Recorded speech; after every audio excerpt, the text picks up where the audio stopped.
नमस्कार, स्वागत है आप सभी का। मैं संध्या शर्मा लेकर हाजिर हूं आपका पसंदीदा शो न्यूज पंच। इस कार्यक्रम के जरिए हम आप तक पहुंचाएंगे वो खबरें जिन पर रहती है आपकी नजर। न्यूज पंच में करेंगे खबरों की पूरी पड़ताल, तथ्यों और आंकड़ों के जरिए आपको समझाएंगे खबर का हर एक बिंदु और साथ ही ग्राउंड जीरो पर मौजूद अपनी टीम से जानेंगे एक एक अपडेट भी। आज न्यूज पंच में हम आपके साथ साझा करेंगे 3 अलग अलग राज्यों की महत्वपूर्ण खबरें।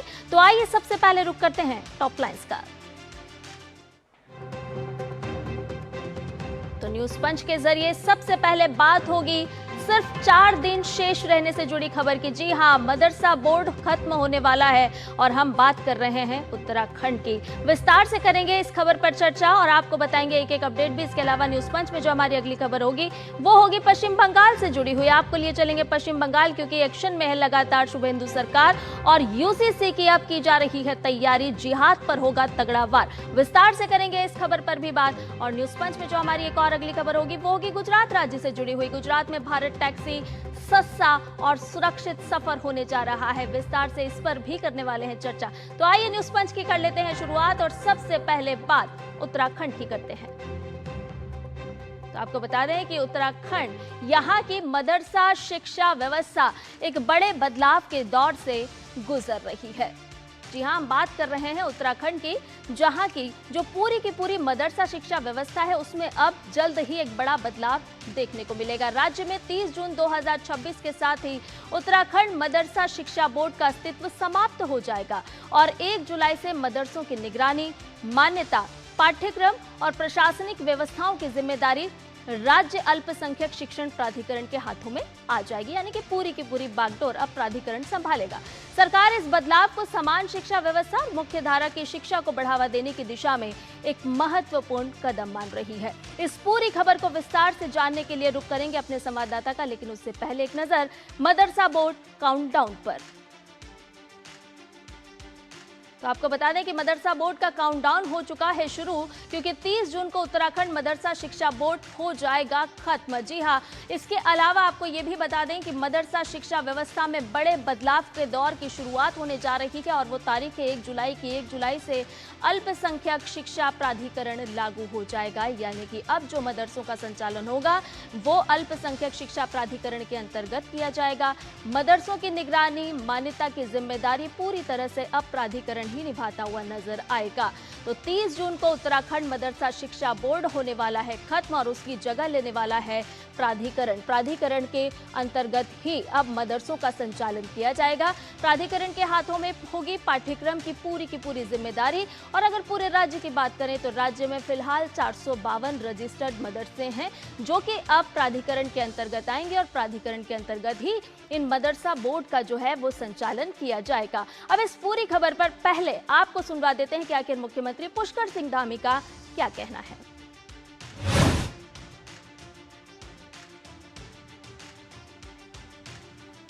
नया कानून लागू करके मदरसा बोर्ड को समाप्त करने का भी निर्णय लिया है। अब उत्तराखंड में संचालित सभी विद्यालयों और मदरसों में सरकारी बोर्ड द्वारा निर्धारित पाठ्यक्रम ही पढ़ाया जाएगा। हम देवभूमि में कबीलाई मानसिकता को पनपाने वाले अलगाववादी केंद्र नहीं बल्कि ज्ञान और शिक्षा के मंदिर स्थापित करना चाहते हैं। यही नहीं, हमने बच्चों को गुमराह करने वाले 250 से भी अधिक चलने वाले ऐसे अवैध रूप से चलने वाले मदरसों को ताला लगाने का काम भी किया है। धामी सरकार का है ये बड़ा फैसला। बैठक में लिया गया है फैसला। अल्पसंख्यक कल्याण विभाग की बैठक का आयोजन हुआ और इस बैठक में बड़ा फैसला लिया गया। अल्पसंख्यक कल्याण विभाग की हुई थी बैठक। मदरसों और अल्पसंख्यक संस्थानों के लिए नियम बनाए गए हैं, नियम तैयार किए गए हैं। नई व्यवस्था के तहत आवेदन करना अब अनिवार्य होगा और इसके साथ साथ जो सभी जरूरी दस्तावेज होते हैं उनके साथ ही आपको आवेदन करना होगा। आवेदन के अलावा जो आवेदन पहले से कर चुके हैं उनको निपटाने को प्राथमिकता दी जाएगी। यानी कि जिन लोगों ने पहले आवेदन किए हैं उसका निपटारा भी किया जाएगा। इसके अलावा आपको बता दें कि एनईपी के मुताबिक अब पाठ्यक्रम होगा। जी हां, पाठ्यक्रम के मोर्चे पर भी बदलाव तय माना जा रहा है कि जो पाठ्यक्रम होगा वो भी एनईपी के तहत ही होगा और लागू करने से पहले इसकी मंजूरी भी लेना जरूरी होगी। और इसके अलावा आपको बता दें कि बदलाव का जो दायरा है वो भी यहाँ पर विस्तृत होगा, मदरसों तक सीमित नहीं रहेगा। अन्य समुदाय के शिक्षण संस्थान भी इसके अंतर्गत आते हुए नजर आएंगे। तो लागू करने से पहले मंजूरी लेना जरूरी होगी।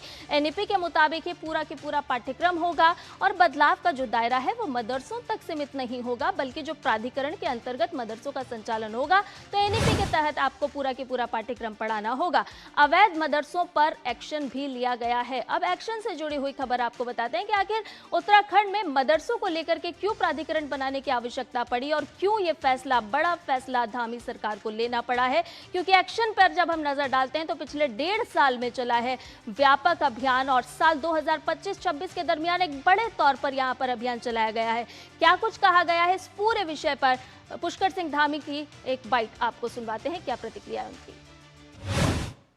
अपने बच्चों को गुमराह करने वाले 250 से भी अधिक चलने वाले, ऐसे अवैध रूप से चलने वाले मदरसों को ताला लगाने का काम भी किया है। आप सभी जानते हैं कुछ लोग हमारे धार्मिक स्थलों पर बेस बदलकर सनातन धर्म को बदनाम करने का षड्यंत्र कर रहे हैं। इसलिए हम उत्तराखंड में ऑपरेशन कालनेमी अभियान के माध्यम से ऐसे पाखंडियों पर जो धर्म के मार्ग पर बाधा बनने का काम कर रहे हैं, धार्मिक भावनाओं को आहत करने का काम कर रहे हैं, सनातन को बदनाम करने का काम कर रहे हैं, ऐसे पाखंडियों पर हम कड़ी कार्रवाई भी कर रहे हैं। और ताजा अपडेट ले लेते हैं देहरादून से। हमारे सहयोगी संवाददाता अवधेश इस पूरी खबर पर हमारे साथ जुड़ गए हैं। अवधेश, सबसे पहले 1 जुलाई की बात करते हैं। प्राधिकरण के अंतर्गत अब मदरसों का संचालन किया जाएगा, लेकिन इसकी सबसे मूल वजह क्या कुछ समझ में आ रही है कि आखिर क्यों इतना बड़ा फैसला धामी सरकार को लेना पड़ा है? क्या कुछ चल रहा था उत्तराखंड के मदरसों में? देखिए बिल्कुल संध्या, जो उत्तराखंड के मदरसे थे कि बहुत बड़ी संख्या में जो मदरसे थे वो अभी भी केवल जो 452 मदरसे हैं वो पंजीकृत थे और 500 से अधिक जो है अभी भी पंजीकृत नहीं है, जिन पर लगातार कार्रवाई चल रही है। 1 तारीख के बाद भी कार्रवाई होगी क्योंकि सरकार ने ऑनलाइन पोर्टल खोले हुए हैं। सभी मदरसों को इसमें रजिस्ट्रेशन कराना होगा, सबको इसमें अपना पूरी डिटेल भरनी होगी और लगातार जो आजकल वर्तमान की बात करते हैं जो इसका पाठ्यक्रम है उस पर भी तेजी से काम हो रहा है कि 1 जुलाई को पाठ्यक्रम भी इसका लगभग अस्तित्व में आ जाएगा, उस पर भी काम चल रहा है। तो उत्तराखंड सरकार की यही सोच थी कि जो मदरसों में जो पढ़ने वाले छात्र हैं उनको अच्छी शिक्षा मिले, अच्छी तालीम मिले, केवल वो धार्मिक ग्रंथों तक सीमित ना रहे, उनको कंप्यूटर का ज्ञान भी हो, विज्ञान साइंस जो अन्य विषय है उनको भी पढ़ें और जो बाकी छात्र हैं जो सरकारी या प्राइवेट स्कूल में पढ़ते हैं उनकी बराबरी वो भी करें। इसके पीछे ये सोच थी कि उनको भी बेहतर भविष्य मिले। जी संध्या। अवधेश, इसके साथ साथ आपसे ये भी समझना चाहेंगे कि क्या जो मदरसों में पढ़ने वाले विद्यार्थी हैं, जो बच्चे हैं, उनको कोई अलग प्रक्रिया अपनानी होगी या फिर जो प्रक्रिया के तहत वो आवेदन करते हैं, जिस तरह से उनके एडमिशन होते हैं, वो लगातार वैसी रहेगी? नहीं बिल्कुल, देखिए जो पंजीकृत मदरसे हैं अब सब मदरसे अपने अप्लाई करेंगे बोर्ड के अधीन।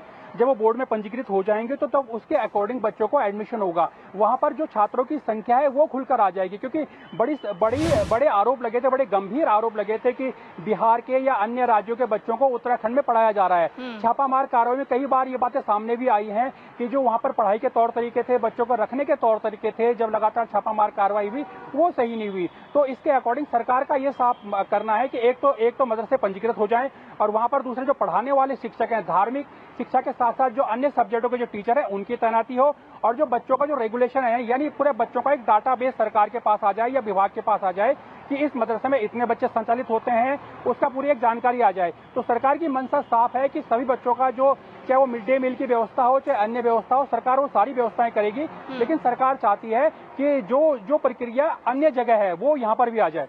जी बहुत बहुत धन्यवाद अवधेश, तमाम जानकारी हमसे साझा करने के लिए। तो उत्तराखंड सरकार का ये एक बड़ा फैसला है जहां हम देख रहे हैं कि अल्पसंख्यक कल्याण विभाग की बैठक में ये फैसला लिया गया कि अब प्राधिकरण के अंतर्गत ही जितने भी मदरसे हैं उनका संचालन किया जाएगा। नई व्यवस्था के तहत आवेदन करना अब अनिवार्य कर दिया गया है, यानी कि जो पंजीकृत मदरसे होंगे उन्हें ही सरकारी लाभ मिलेगा। मिड डे मील की बात हो या फिर शिक्षा व्यवस्था की, एनईपी के तहत आपको मदरसा में पढ़ने वाले बच्चों को शिक्षा देनी होगी। जो आवेदन कर चुके हैं उनको निपटाने को लेकर के प्राथमिकता दी जाएगी। तो उत्तराखंड सरकार एक पहला राज्य बनने जा रहा है 1 जुलाई से, जो कि एक प्राधिकरण के अंतर्गत यानी कि एक अम्ब्रेला के अंतर्गत शिक्षा प्रदान करता हुआ मदरसों के माध्यम से नजर आएगा। आइए रुक करते हैं हमारी अगली खबर का और अब बात करते हैं पश्चिम बंगाल की। यहाँ की शुभेंदु सरकार आगामी सोमवार को विधानसभा में समान नागरिक संहिता विधेयक पेश करने वाली है। जी आपको बता दें कि ये भी एक पश्चिम बंगाल सरकार का बड़ा फैसला है।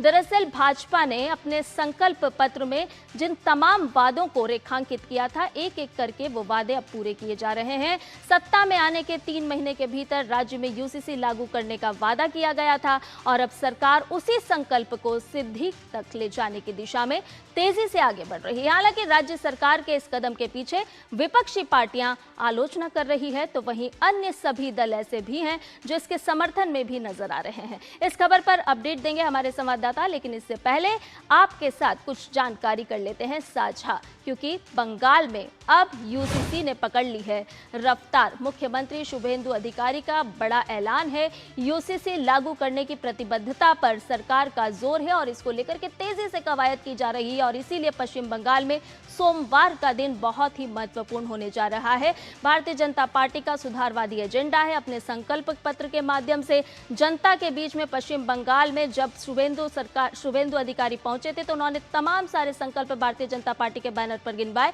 और उन संकल्पों को अब सरकार जब बदली सरकार सत्ता में आई तो उसके बाद उन सभी संकल्पों को एक एक कर पूरा किया जा रहा है। आपको बता दें कि महिलाओं और कमजोर वर्गों के हितों पर खास तौर पर जोर दिया जा रहा है कि कैसे कमजोर वर्ग जो है उन्हें आगे लाया जाए, मुख्य धारा से उन्हें जोड़ा जाए और यही वजह है कि एक एक कर अपने संकल्पों को पूरा करते हुए शुभेंदु सरकार नजर आ रही है। एक राष्ट्र समान नागरिक व्यवस्था की दिशा में ये एक महत्वपूर्ण कदम है और बंगाल में नए विधायी दौर की भी इसके माध्यम से हम शुरुआत होती हुई देख सकते हैं कि लगातार जिस तरह से जन कल्याण के लिए फैसले लिए जा रहे हैं शुभेंदु सरकार के माध्यम से, तो यूसीसी भी उसमें एक बहुत ही बड़ा मील का पत्थर साबित होने वाला है।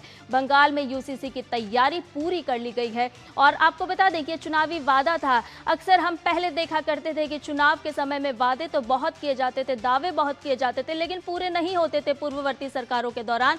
लेकिन अब भारतीय जनता पार्टी अपने संकल्पों के माध्यम से जब जनता के बीच में पहुंचती है तो एक एक कर वो संकल्प पूरे होते हुए भी नजर आते हैं और हम देख भी रहे हैं कि भारतीय जनता पार्टी जब सत्ता में आई, सरकार में आई, तो उसके बाद किस तरह से एक एक करके संकल्पों को पूरा किया जा रहा है। बंगाल में यूसीसी की तैयारियां पूरी कर ली गई है। विपक्ष ने जताया है विरोध और कई दलों ने इसका लेकिन समर्थन भी किया है, यानी कि विपक्ष अपनी भूमिका निभाता हुआ नजर आ रहा है। लेकिन कई दल ऐसे हैं जिनको यूसीसी आने से बहुत सारे पॉजिटिव एस्पेक्ट्स नजर आ रहे हैं और यही वजह है कि बहुत सारे जो दल हैं वो शुभेंदु सरकार का समर्थन करते हुए भी नजर आ रहे हैं। चुनावी वादा पूरा करने के लिए शुभेंदु सरकार पूरी तरह से मैदान में है और आपको बता दें कि 29 जून को यूसीसी विधेयक पेश होने की पूरी संभावना यहां पर बनती हुई नजर आ रही है और इसीलिए सोमवार का दिन बहुत ही महत्वपूर्ण हो जाता है, क्योंकि ये माना जा रहा है कि सोमवार को पश्चिम बंगाल में जो विधानसभा है वहां पर यूसीसी विधेयक पेश किया जाएगा। विधानसभा में विधेयक पर 1 घंटे हो सकती है चर्चा, ये भी बात सामने निकल करके आ रही है और चर्चा में मुख्यमंत्री भाग लेते हुए नजर आएंगे। विपक्ष के नेता और विपक्षी दल भी इसमें हिस्सा लेंगे, लेकिन सदन के भीतर और बाहर तीखी बहस के आसार भी यहां पर बनते हुए नजर आ रहे हैं, क्योंकि विपक्ष अपना धर्म निभाता हुआ नजर आ रहा है। विपक्ष ने इसका विरोध किया है और कई दल लेकिन ऐसे हैं जो इसके समर्थन में है। सभी नागरिकों के लिए समान कानून पर जोर इसके माध्यम से दिया जा रहा है और यही वजह है कि पश्चिम बंगाल में एक बदलाव की बयार साफ तौर पर नजर आ रही है। अब इस पूरे मामले पर शुभेंदु अधिकारी ने क्या कुछ कहा है, पहले वो सुनिए। डॉक्टर श्यामा प्रसाद मुखर्जी से स्लोगन एक देश, एक प्रधान, एक विधान, एक निशान मोदी जी तो 370-35 হাঁটিয়ে করে দিয়েছে। পশ্চিমবঙ্গেও আগামী দিনে আপনাদের সরকার ইউনিফর্ম সিভিল কোড ইউসিসি আনবে। ভরসা রাখবেন, একটু সময় দেবেন। ল্যান্ড জিহাদ, লাভ জিহাদ আর বলপূর্বক ধর্ম পরিবর্তন করার বিরুদ্ধে কঠোর এবং কঠিন আইন এই সরকার আনবে।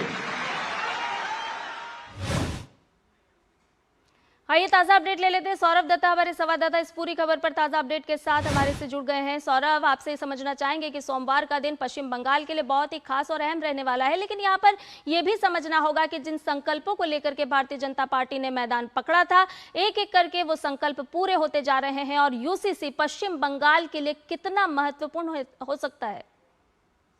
संध्या, देखिए, भाजपा सरकार बंगाल में आते ही जो घुसपैठियों के ऊपर जो कार्रवाई शुरू हो गया और उससे चलते यहाँ पर सीएए भी लागू हुआ था। सीएए लागू होने के बाद जो घुसपैठिए हैं उनके लिए होल्डिंग सेंटर्स खुले गए, और हाकिमपुर की जो तस्वीरें हैं उस तस्वीरों से साफ जाहिर होता है कि बांग्लादेशी जो है वो बांग्लादेशी सिर्फ बंगाल में नहीं पूरे देश में फैल चुके थे और हाकिमपुर से वो एक एक करके लौट रहे हैं।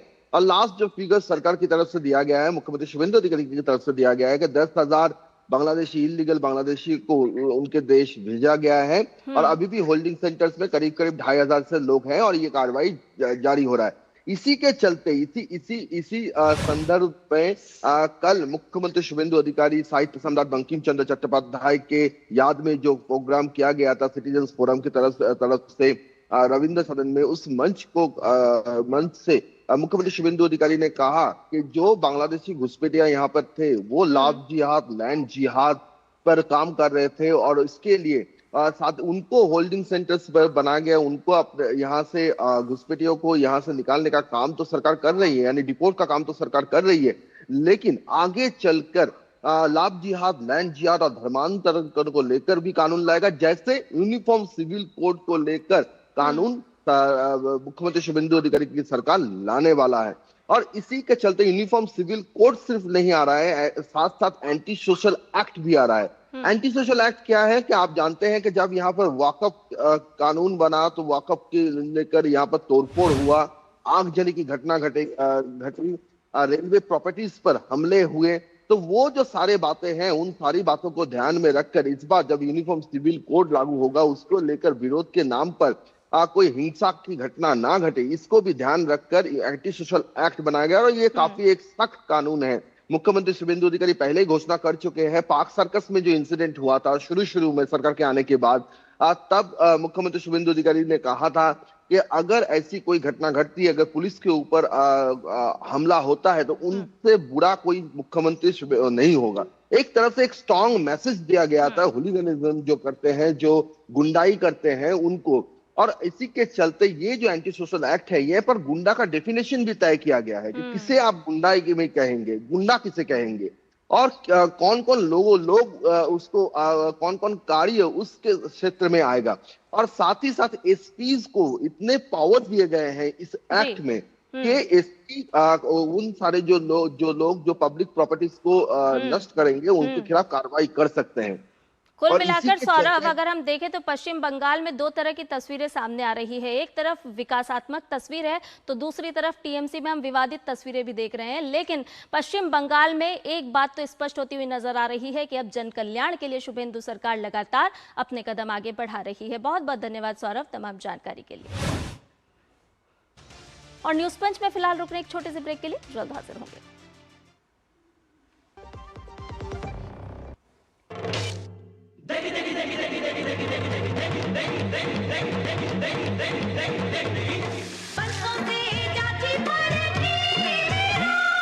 MDH की देगी मिर्च का तड़का, अंग अंग फड़का। MDH की देगी मिर्च। क्या आप उत्तर प्रदेश में अपनी मातृभूमि से दूर देश या विदेश में बसे हुए हैं? अब आप अपने पैतृक गांव की तरक्की में योगदान देना चाहते हैं? उत्तर प्रदेश सरकार लेकर आई है मातृभूमि योजना, एक ऐसी पहल जहां आप अपने गांव के विकास में भागीदार हो सकते हैं। आपके द्वारा विकास कार्यों में 60% योगदान देने पर शेष 40% खर्च राज्य सरकार वहन करेगी और आपका या आपके पूर्वजों का नाम चयनित परियोजना के शिलापट पर अंकित किया जाएगा।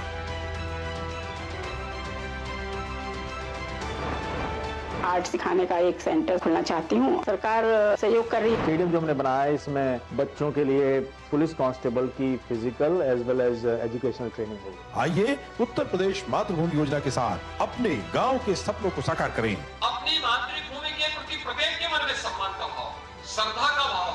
अधिक जानकारी के लिए हमारी वेबसाइट पर विजिट करें या हमसे संपर्क करें। मातृभूमि के लिए आपका योगदान बनाएगा देश को महान। जब धरती चीर कर निकलता है लोहे का पत्थर और मिलता है मोंगिया के जोश से, फिर तपता है, पिघलता है और बनता है फौलाद। अब होता है सरिया सारी खूबियों के साथ। मोंगिया स्टील, मजबूत देश का मजबूत सरिया। ब्रेक के बाद न्यूज पंच में आपका एक बार फिर से स्वागत है और आइए अब रुक करते हैं हमारी अगली खबर का। दरअसल गुजरात में आज होने जा रहा है भारत टैक्सी का शुभारंभ। केंद्रीय गृह एवं सहकारिता मंत्री अमित शाह आज गांधीनगर के महात्मा मंदिर कन्वेंशन और एग्जीबिशन सेंटर से इसकी शुरुआत करने वाले हैं। तो आइए विस्तार से जानते हैं भारत टैक्सी के बारे में। गुजरात में शुरू होने जा रही है भारत टैक्सी। इसकी रफ्तार अब बढ़ती हुई नजर आएगी। आपको बता दें कि आज से शुरू होगी भारत टैक्सी। गृह मंत्री अमित शाह इसका शुभारंभ करने जा रहे हैं। 4000 से ज्यादा सारथी इस पूरे आयोजन में शामिल भी होंगे। देश की पहली सहकारिता आधारित ये टैक्सी सेवा है। गुजरात के 14 शहरों में सेवा की शुरुआत, एक माह में पूरे राज्य में इसका विस्तार करने का लक्ष्य। और साथ ही साथ दिसंबर 2025 की अगर हम बात करें तो इस समय में दिसंबर 2025 में इसका सॉफ्ट लॉन्च हुआ था और अब तक की अगर हम बात करें तो 1.5 लाख सारथी इससे जुड़ चुके हैं। 7 लाख से ज्यादा ग्राहक भी इससे जुड़े हैं और हर रोज की बात करें तो प्रतिदिन 3,500 से ज्यादा राइड्स भी भारत टैक्सी के माध्यम से पूरी की जाती है। तो 14 शहरों को में दौड़ने वाली है भारत टैक्सी। गुजरात के जो 14 शहर हैं उनको आपस में जोड़ती हुई नजर आएगी। इन 14 प्रमुख शहरों पर अब एक नजर डाल लेते हैं कि आखिर वो कौन कौन से 14 प्रमुख शहर हैं। तो गुजरात के 14 प्रमुख शहर हैं जिनमें अहमदाबाद, सूरत, द्वारका, वडोदरा और राजकोट हैं। इसके अलावा सोमनाथ, वलसाड़, आनंद, जामनगर, ये ऐसे शहर हैं जहां पर भारत टैक्सी दौड़ती हुई नजर आएगी। यानी कि गुजरात को एक नई रफ्तार देती हुई नजर आएगी। यात्रियों के लिहाज से भारत टैक्सी बहुत ही महत्वपूर्ण है, कनेक्टिविटी के लिहाज से बहुत महत्वपूर्ण है और गुजरात में इसके विस्तार का साफ तौर पर लक्ष्य रखा गया है ताकि यात्रियों की जो यात्रा है वो सुलभ हो सके। और भारत टैक्सी के माध्यम से जो इसको चलाने वाले, संचालित करने वाले जो ड्राइवर्स हैं उनको भी भारत टैक्सी जो ये योजना है सरकार की उसके माध्यम से लाभ मिलता हुआ नजर आएगा। तो सोमनाथ, वलसाड़, आनंद, जामनगर, भावनगर, ये तमाम ऐसे शहर हैं जो जिसे कनेक्टिविटी के लिहाज से आपस में जोड़ते हुए भारत टैक्सी नजर आएगी। ताज़ा अपडेट ले लेते हैं गांधीनगर से। हमारे संवाददाता भार्गव त्रिवेदी इस पूरी खबर पर जुड़ गए हैं। भार्गव, आपसे समझना चाहेंगे कि कनेक्टिविटी के लिहाज से गुजरात के लिए कितनी महत्वपूर्ण भारत टैक्सी है जिसकी शुरुआत आज गृह मंत्री अमित शाह करने वाले हैं और साथ ही साथ यात्रियों के लिए और ड्राइवर्स के लिए भी एक कितनी महत्वपूर्ण भूमिका निभाएगी। जी संध्या, खास महत्व की बात तो ये है कि विश्व की सबसे बड़ी सारथी चालकों की मालिकी धराने वाली ये सहकारी संस्था भारत टैक्सी का आज गुजरात में गृह और सहकारिता मंत्री अमित शाह शुभारंभ कराएंगे। उसके लिए पहले 5 फरवरी दिल्ली से अमित शाह जी ने यहाँ उसका शुभारंभ किया था। इसके बाद गुजरात में ये भारत टैक्सी भारत की सबसे बड़ी ड्राइवरों की मालिकी धराने वाली ये राइड हीलिंग सेवा है और जो सहकार टैक्सी जो है वो कोऑपरेटिव लिमिटेड द्वारा चलाई जाएगी। और ये शुभारंभ के कार्यक्रम दरमियान जो उत्कृष्ट प्रदर्शन करने वाले जो सारथी है उसको भी प्रमाण पत्र दिया जाएगा। और उसके साथ में ये भारत की 8 अग्रणी सहकारी संस्था है जैसे एनडीबीबी है, अमूल है और नाबार्ड है, इफको है। ऐसी सहकारी संस्थाओं के सहयोग से ये भारत टैक्सी ये सहकारी संस्था चलेगी। और खास करके ये चालकों की जो है, ड्राइवरों की जो बात है, ड्राइवरों को पूरा उसका आर्थिक सशक्तिकरण मिलेगा और उनको आर्थिक सहयोग उसकी फैमिली सशक्तिकरण भी उनका बढ़ेगा। और पैसेंजर की बात की जाए तो गुजरात में अलग अलग शहरों की कनेक्टिविटी ज़्यादा होने से जो पैसेंजर है वो पैसेंजरों को भी काफ़ी मुनाफा भी रहेगा। और ये मुनाफा जो है वो ड्राइवर का खुद का होगा, जो किराया होगा वो ड्राइवर का खुद का होगा। वो इसे कहा जाता है कि जो सारथी है उसका स्वामित्व प्राप्त होगा। जी बहुत बहुत धन्यवाद भार्गव, तमाम जानकारी इस वक्त हमसे साझा करने के लिए। और न्यूज पंच में फिलहाल के लिए इतना ही। मुझे और मेरी पूरी टीम को दीजिए इजाजत। नमस्कार।